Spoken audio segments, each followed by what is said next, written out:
Welcome to the Grown Woman Podcast. With your host, Marianne and, of course, Shakia.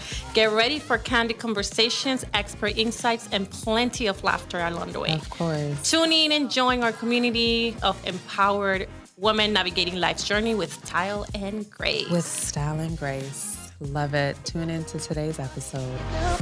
Welcome to another episode Hey, y'all. of the Grown Woman Podcast. Grown Woman Podcast. Yay! Before we jump into today's guest, I don't know, we're feeling very like we're feeling should be good singing shit today. y'all. We're looking cute, we smell good. We had an like, event, y'all, that's going to be dope. It's actually been a really good week. Yeah, like Hispanic Heritage Month. Listen, so it's like celebración. Ooh, Okay. Did y'all hear that roll with the R? Ooh. But let's do a check-in. How you feeling? Grateful and tired. This is Tech Week. Tech Week. Milwaukee. Yes, and so the Pink Hustle is contracted and partnered with our local Black Tech Hub here, and so 5 events. Just completed. Like in 2 days? No, 3. And you still have more? One more. Oh One more.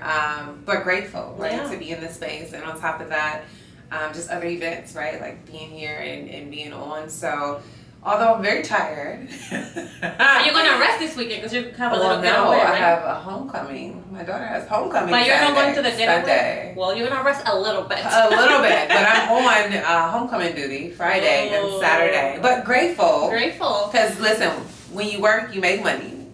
Period. And then I'm the cool mom this weekend because she got the dress she wanted.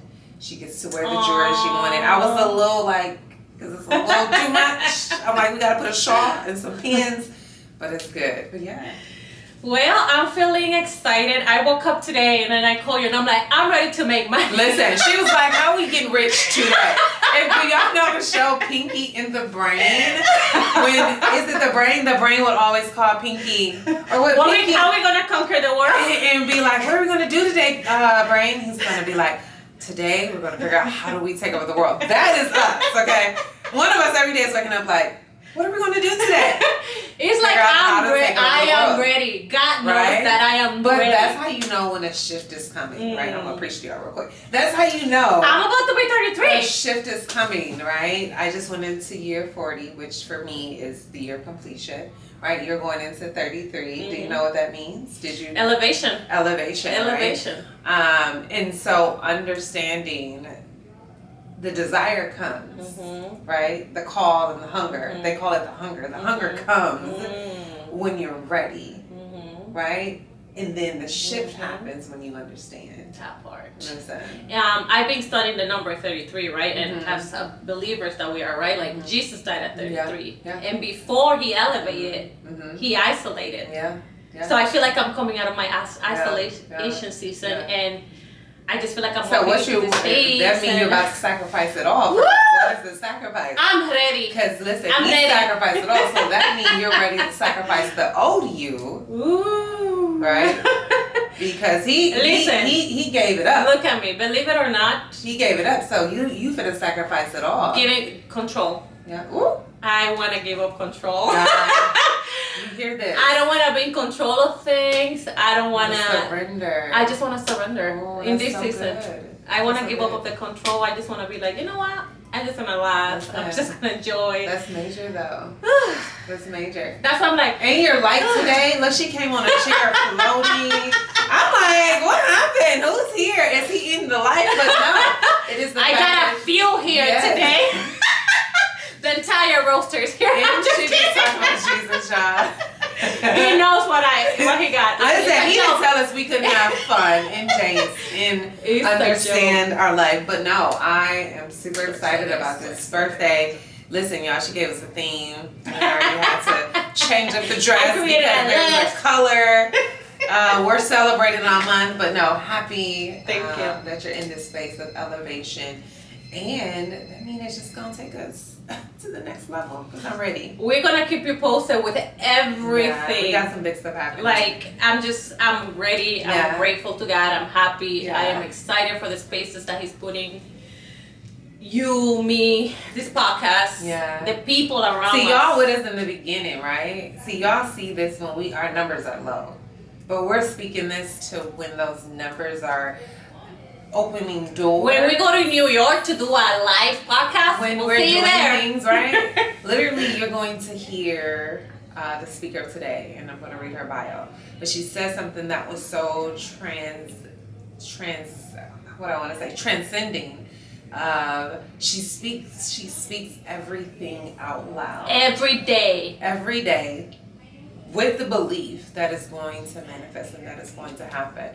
And so when you hear us speaking these things, it is not to brag, it is not to boast, it is to speak it into the atmosphere.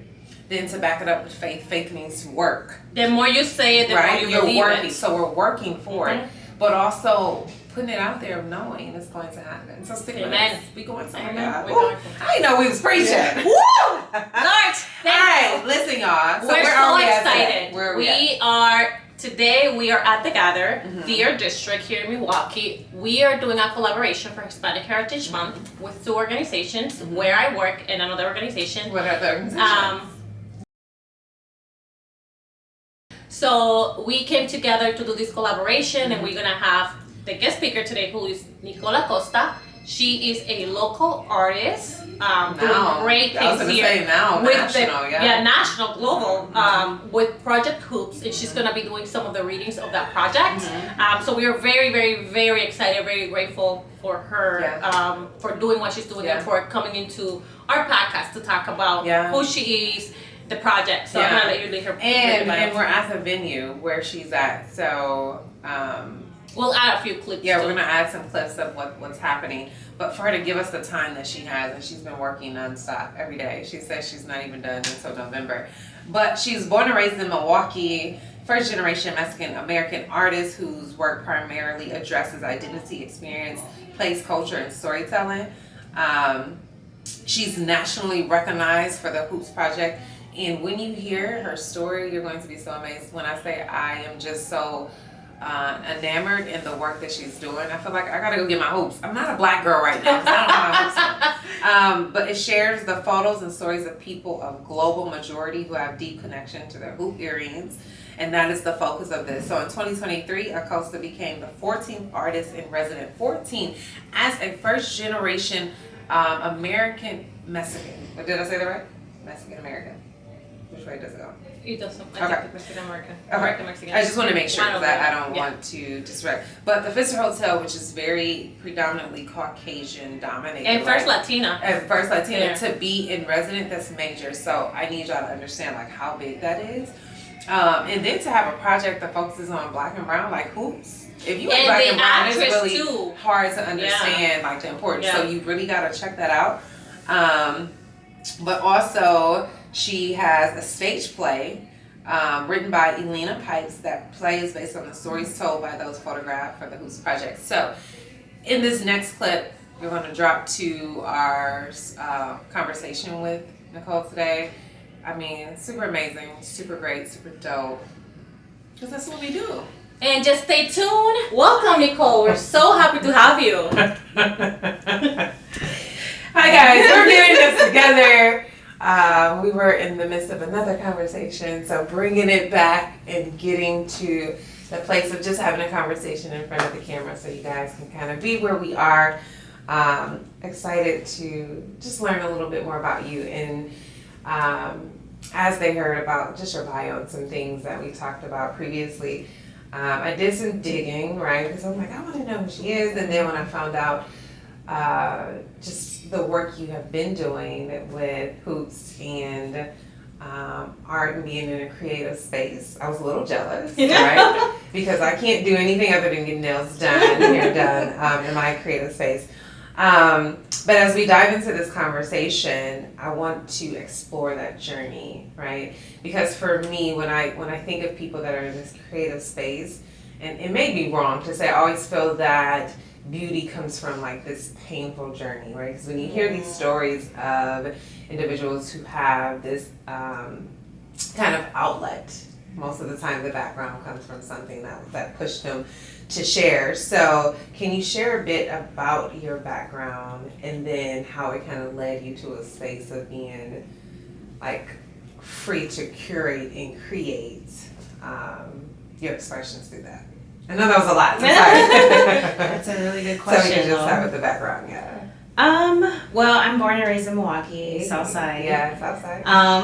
And I grew up deep Southside. I mean, we see what the Southside looks like right now, Walker's Point specifically. Yeah. And I vividly remember just,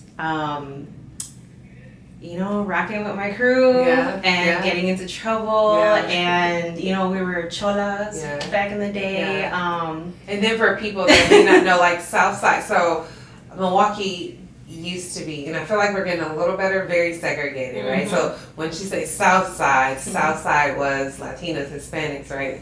Black was North, and then of course Caucasians was suburban areas and outliners. So yeah, good. Yeah, thanks for that context. But I never saw white people. And I hope that's okay to talk about here. Yeah, this is real. We're real. On the Grown Podcast, we're real. And then as I got older, the neighborhood starts changing drastically, and now you see white folks everywhere.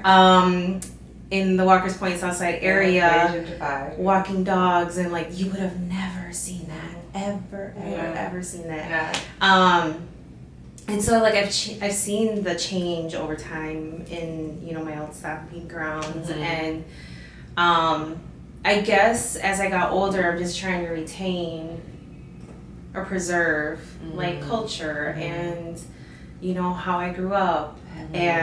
But obviously in a more evolved way. I'm a grown woman now and an artist, and I guess also growing up trying to figure out my identity and who I was, and I was also kind of the black sheep because I was an artist and not your I hate to say typical, but I didn't want to be a lawyer, something that Latino parents kind of push you to go into healthcare or being a lawyer, or something very tangible. Yeah. My brother's a doctor, so that's okay. But brother. So my parents, that's their golden child. But I was an artist. I always felt the desire to create and also kind of sum up what I was experiencing in my own personal life with my friend groups and school and things like that. I became a very young mom at 19. Back then, young girls didn't have many options. We weren't encouraged like they are now to just go to school. And, back then it was get married and have a kid. And, that happened. I became a mom at 19. Did the mom thing, got married. So then, became a mom to my first son, who is now 21, which is unbelievable. Wow. And shortly after, I got a divorce. Obviously, you marry young, you don't know what you're doing. Fast forward a couple more years, I met the father of my second child, who was Cecilio Negron Jr., a pretty well-known percussionist in the city.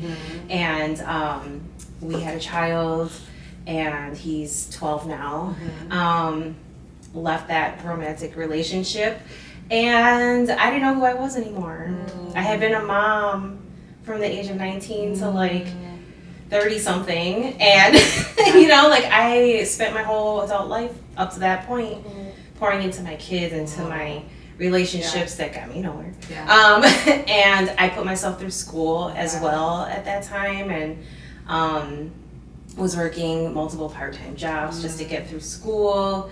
Graduated from Alverno with a marketing management degree. And so, I just came to a point where it was I need to, who am I? I have no idea who I am. Leaving really bad relationships that you pour your all into, and then here I am, trying to discover myself all over again. And that was a chance for me to really be the artist that I am.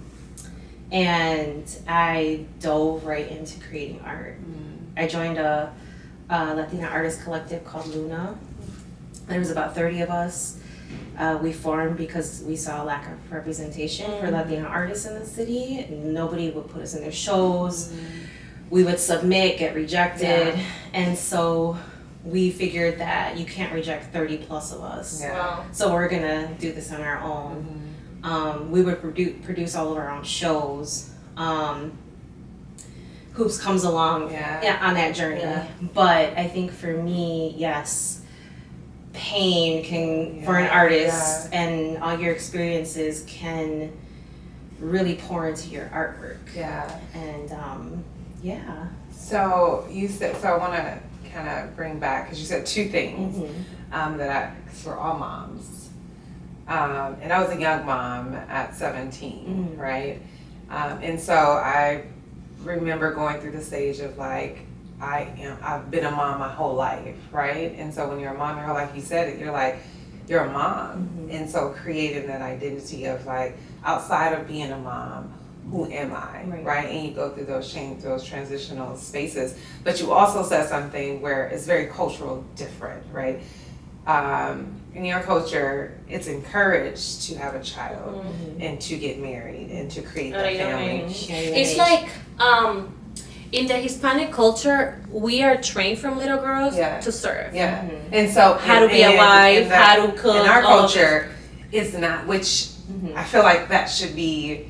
I don't know. I have so many woes about it because I do feel like it creates this hard bridge for a Black woman because we're not taught to depend and want a man and want a husband. But then it also creates these broken families because the kids come along, but the marriage part is not encouraged, right? But I can see on both sides. And so I said that to say, in your culture, it's like the pressure. And in our culture, it's like, you better not have a baby. And you better go and do this. And you better go and do that. And so having a baby very young for me was the disappointment of, right, I did the same thing my mom did and my grandma did. And they told me not to. In my mindset wasn't to get married. Now it's like, what do I have to do, right? And to hear you say, well, right, we're gonna do the family thing and do that.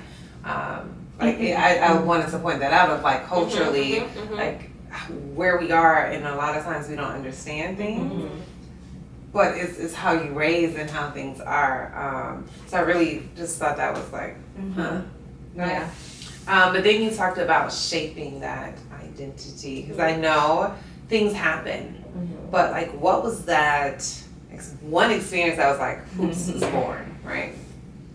I think it was a reclamation, like just wanting to reclaim parts of us that felt reduced along our journeys, things that we're so proud of in our culture that is looked at in a bad way sometimes from the outside. And I think also at that time there was a lot of reconciliation happening in the world, and obviously I'm talking about the pandemic. So it was a time really for artists, particularly Black and brown artists, to really like speak up for themselves, advocate for themselves, affirm who they are in the space and time in the world, and finding community with other people. And when can you explain Hoops in the name and why it is what it is? Yeah, so Luna produced all of our own shows. One of those shows we submitted actually to a pretty well-known gallery in the city, White Run, and on the south side, in a lot of our old stomping grounds. And we thought, like, this would be great. Like, let's submit to this, and as a collective. And we got rejected. That gave a lot of big feelings. And we were like, you know what? Screw it. We're gonna do our own show, because the idea we submitted was hoops. So each one of us would create a little piece dedicated to hoop earrings. And we were like, well, we didn't get accepted to this, but we can still do a show. And the Urban Ecology Center actually had reached out that week and asked me, like, do you think Luna would be interested in doing a show here? And I was like, Absolutely. Yes. This is perfect timing. So we took the hoops show to the Urban Ecology Center, and we all created our own individual pieces of artwork dedicated to hoop earrings. And the significance in your culture for hoop earrings, because I know for the Black culture, it's always the big hoops, right? It's fashion. It is just culturally how we have always had our jewelry. But I'm curious of kind of in your culture, what is the representation of? They're very similar. Okay. Very similar. Okay. Yeah, because look. Yeah. Listen, my ears are so sensitive though. Like, and so I wear hoops, but they don't be that big. You're bigger than hoops. Yeah. You're bigger than and you have a hoop, so you gotta stay on brand. I always have. If I'm not wearing hoops, oh my. You gotta be on brand. I'll never wear another pair of type of earrings. So obviously, I have my background in marketing, and I just invited all the Luna members to my, at the time, super tiny apartment off of Wells. And we just drank a lot of wine. And we had a lot of fun. Invite me next time. Yes. I'll just pour. I made this like makeshift backdrop that I spray painted gold. And I was just like, I'm taking everyone's portraits because my main medium is photography. And so I took everyone's portraits, and we were going to use these portraits to promote the show. And then switch all of our profile pictures on all of our social media outlets, along with a story of what hoop earrings mean to us. And it means different things for everybody. That's kind of the beauty of hoops. And people just kind of were really excited about these portraits, and started a lot of dialogue amongst people, posting these things. Everyone was on board for this. They were like, yes. We had a very successful show, huge show. It was amazing. Almost everyone sold their pieces, so that was amazing. Then there was a lot of interest, so people were like, oh, I want my own hoops portrait too. This is really cool and fun. So I held 2 open sessions. At Cesar Chavez Drive, we had a pop-up shop at that time. And I did the same thing. Yeah. Provided wine. Wine helps people. So you guys are gonna be really good friends. Wine. I'm not gonna plug this wine lounge opening in 2 months. The Hoops Wine Lounge. Listen, it was already in my mind. I'm bringing her to Madison, whether she knows it or not. She's on the calendar. Okay, on the calendar. Yeah. And then. So there was a young journalist who had just graduated from college, Nisha Stone with Carved in Stone. Oh, yeah. So she was like, "Can I write about what you're doing?" I was like, "Of course, yeah, sure."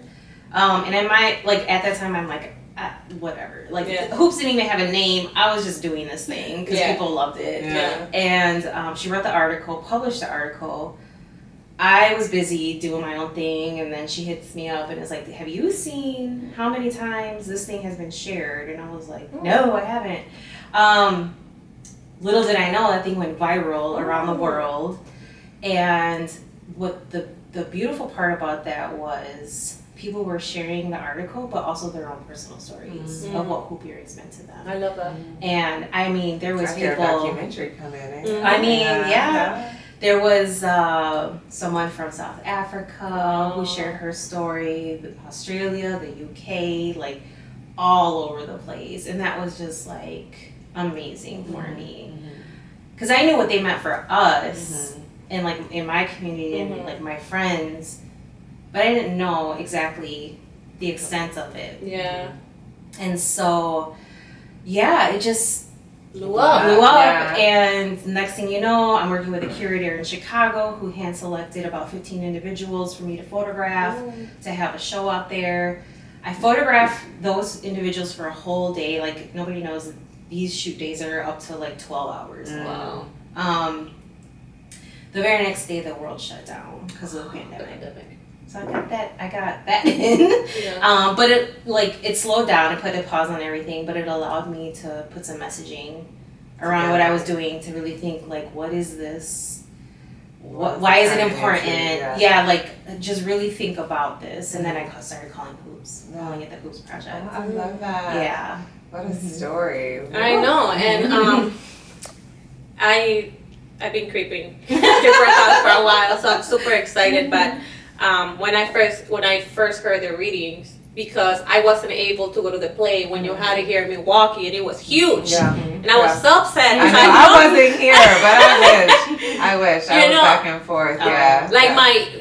I always wear hoops, and I'm like, I need to go see it. So when I had the opportunity to see you at the Marcus Performing Arts Center, I was like, we need to do a show with her and with my organization. But I can relate when you talk about your identity, right? And I want to go back to that because you said something very important. You said, I was a mom for a long time.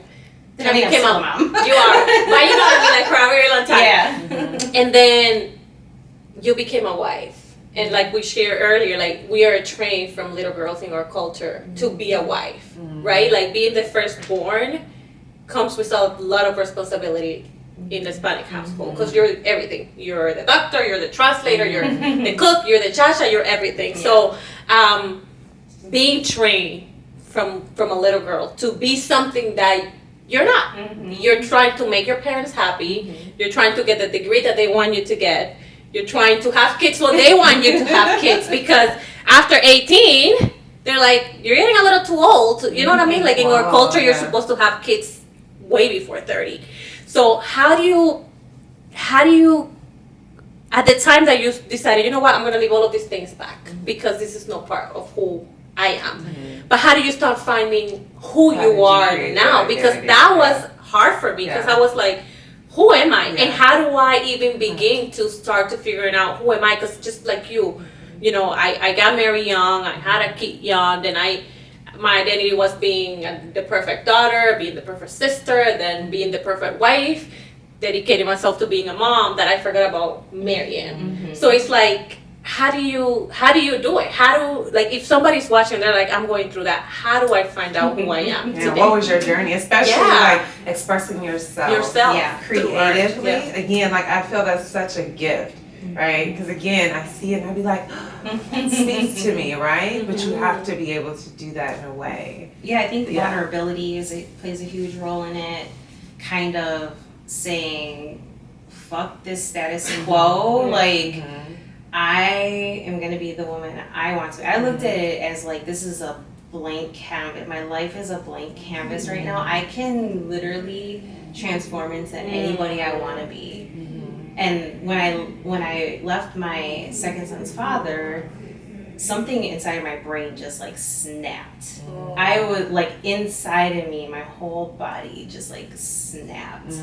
Like to the point where I was doing some Santeria type stuff, like cracking coconuts and like doing all the things because something in me was like that's it. This like I am breaking free, and it really becomes like the whole Bob Marley like saying in the song of like you're like mentally in chains and you have that to bondage, you have to like break that like you absolutely have to come out of that and realize that and then once you realize that, it's kind of like the Matrix where you like figure out the code and you're like like, I never it's thought awesome. No, I literally that made me think of it, and I almost got teary-eyed because I remember. Because we've all been married and all divorced. I forget that I was married. We are not the problem. No. They are. We're getting in therapy and Jesus works. Okay. Therapy we are not the problem. But I say that to say I remember going through that space, and when you were talking about like the bondage, I remember I was in my bathroom floor, it was cold, and I was like the little rug that sits in front of the sink, I was balled up in a fetal position. Like I was so tight balled up, like I remember just being on that rug and my mind being like, this can't, I can't continue in this space. Like, and I remember saying to myself, like, I don't care if I have to lay here, if I have to cry it out, like, and then the world was shut down anyway, so it was no rush. Like I had to lay there with myself, and I remember just being balled up like a baby in a fetal, and I was like, I want to be born again. Like I want this to be different, right? And that was like when the journey started, but it was so hard because you get to that point where you're like, I don't even know what this is. Exactly. I don't know what, like the feelings and all. So that's what I thought about when you said Yeah, like, that's crazy. Yeah. How something that someone says just gets heat on nerves. Yeah. Right? So, Yeah. And then you go buck wild. and then City Girl said it best. Hot girl summer. Yes. I swear I went crazy for like I had a hot girl 3 years straight. I was I think I'm missing out. Listen, I told her, I said your problem is you didn't have your free time. Can I say something though? Listen, she wanted to go right back. She's like, no, I'm gonna go fine. I said, if you don't go enjoy your life, You know what? forgive me for a little bit.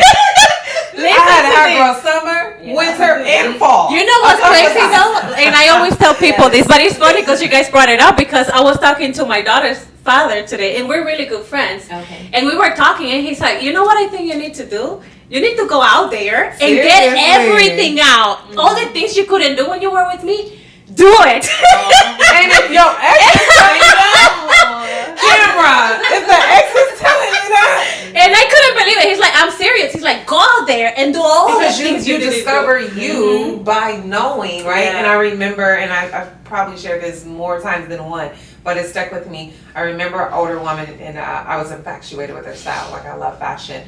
And she was an older woman and just was drinking like coffee at a bar.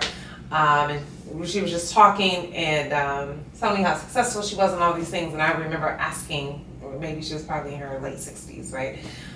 What's one thing that you would tell me, like at my age, like trying to get to the level of success where you was? And she said, I would date them all. She said, because you don't know what you Create don't like. a roster.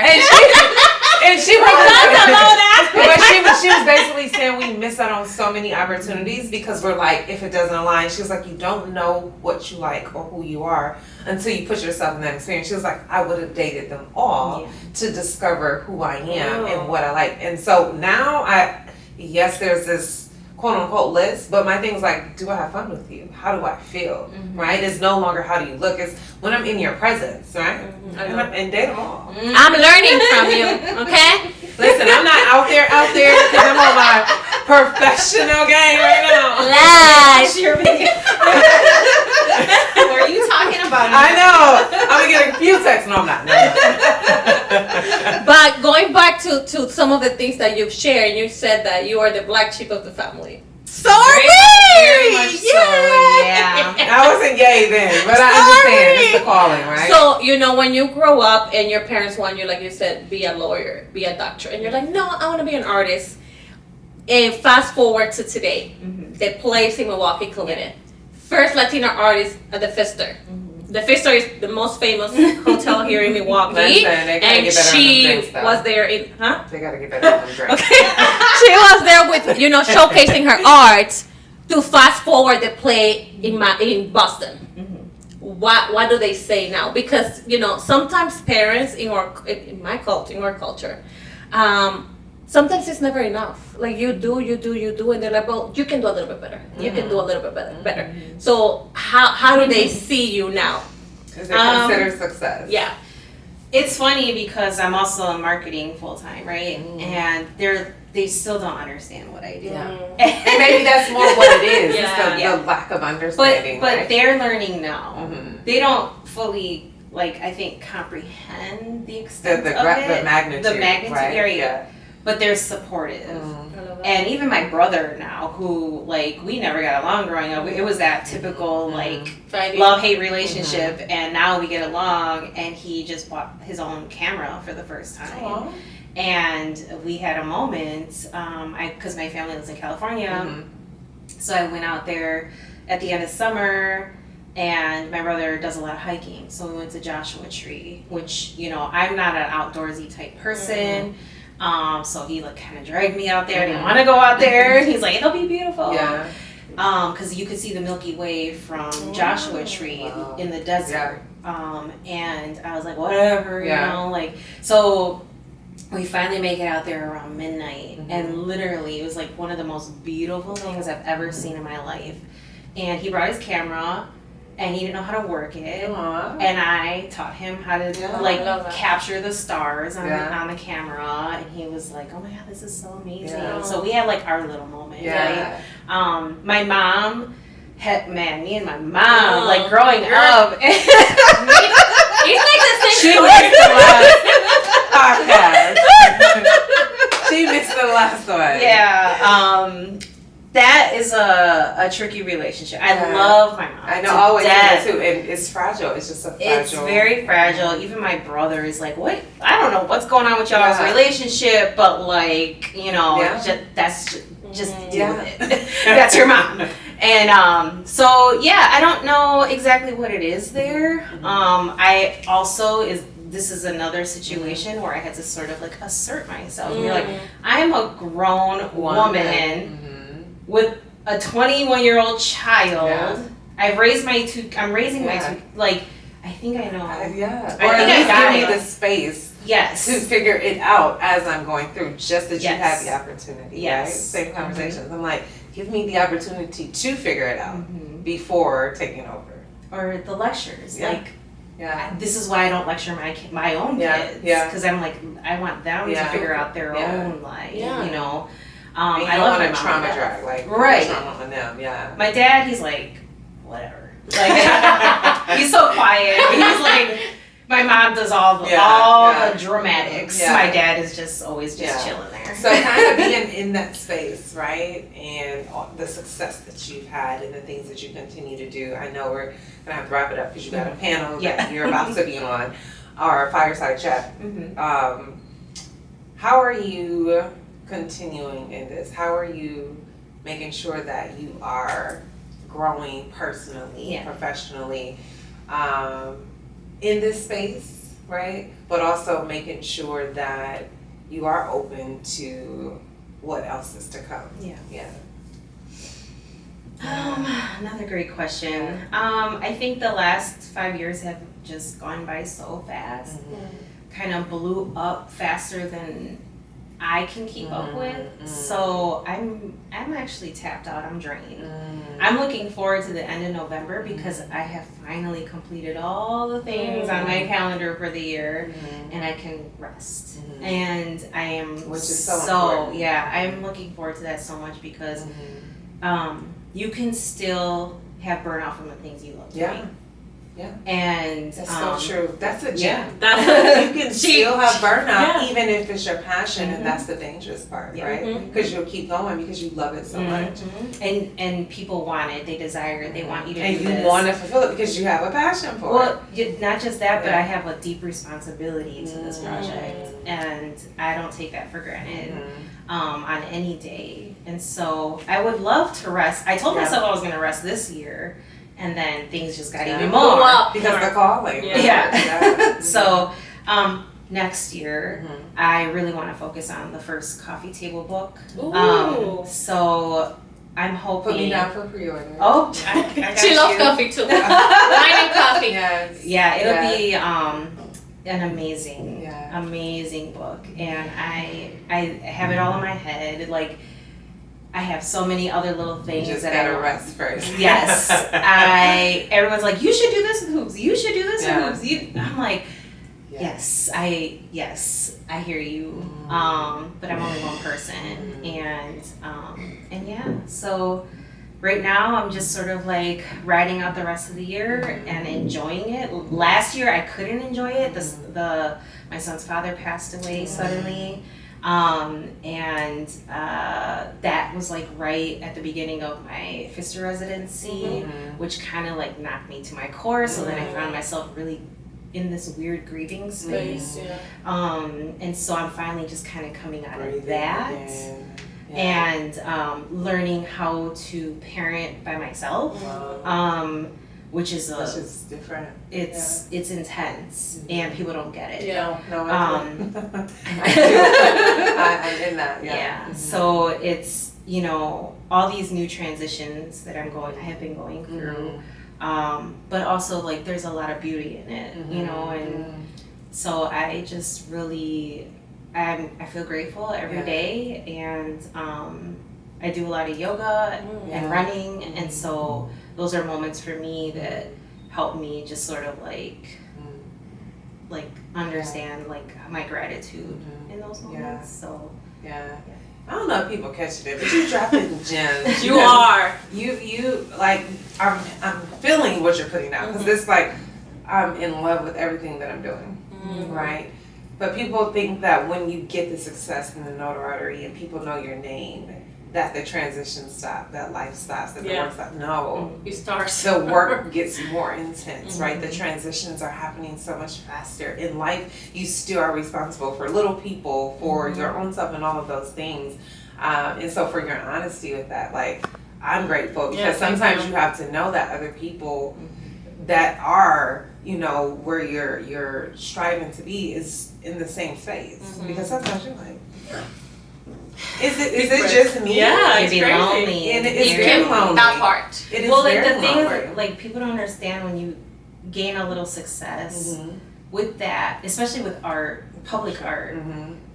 You open yourself up to a world of criticism and haters, and so and that was really hard for me, because I'm a very private person, and I was being dragged and attacked here and there, you know, from people that would question, well, like, why does she get to do this? Why did, like, you know, but I had this, like, thought of, like, well, I was given this gift for me. Somebody, like, the creator gave this gift for me to see this gift out, and they didn't give it to you for a reason. And so you're dropping it, girl. I'm over here like, she already gave the program and I know. We're gonna end with that, but I'm like, yeah, that's like, no, it's good. It's really good. But yeah. I just want to say thank you. This was great. I do want to be formal though. No. Okay. I'm going. Like, I do want a formal. I'm very proud as Latina of everything that you are doing. And even as a black woman, like, yeah, just as we're a the woman. same. We're the same. Just as a woman, I we're think black just and like brown. women of color, black and brown women, yeah. and like we all have our different experiences, but we have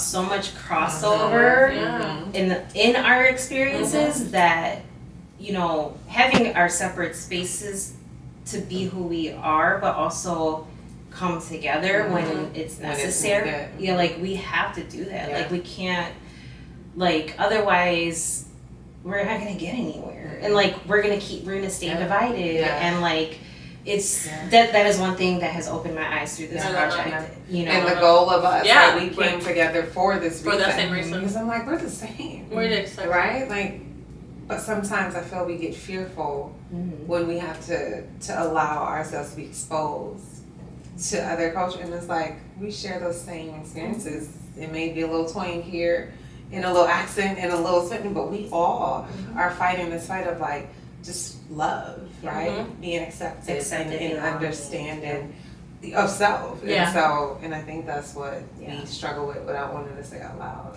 But we're gonna change that. We are going to change that. But I know you have to get ready for today's event. So and that's where we're at. That's where we're at. But we always end it with a grown woman advice. So it can be anything that you want. It can be from your working space, from your story, relationship, anything that you can think of that will be beneficial for the people listening to us and watching us. Ooh. I think I have two.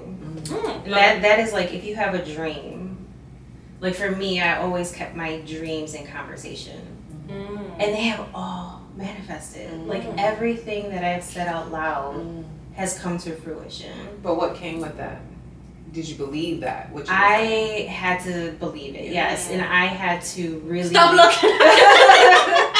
I had to like really just own that and really, really want it to the point like you could taste it. You know, like I don't get up. Be delusional. Yeah, I get up every day, and there's not a day that goes by where I don't do something related to hoops. Every single day. And then the other one is like, don't ask for permission. Ooh. Baby! We're gonna pretend that we drop it. But thank you. This is so good. Yeah, this is so good. We're going to unhinge you so that you can get to the reason that you're here. Thank you for sharing this space. Thank you for giving this time.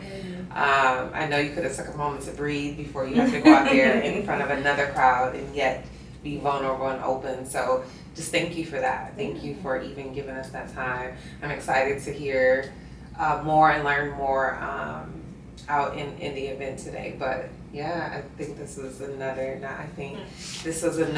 exciting podcast. And I learned something, right? I think I'm more selfish on this podcast because I learned. Yeah. Right? I sit at attention because I want it to soak into my spirit. And so when I say I'm grateful, I'm very grateful because I get to go home like, all right, just a reminder. Yeah. Right? Just a reminder. So thank you. And we are going to put some clips without audio. Oh yeah, where they of the event if today. They want to support you. And we're gonna add your website and all of that. But this is another episode of the Grown Woman Podcast. Thank you. Bye.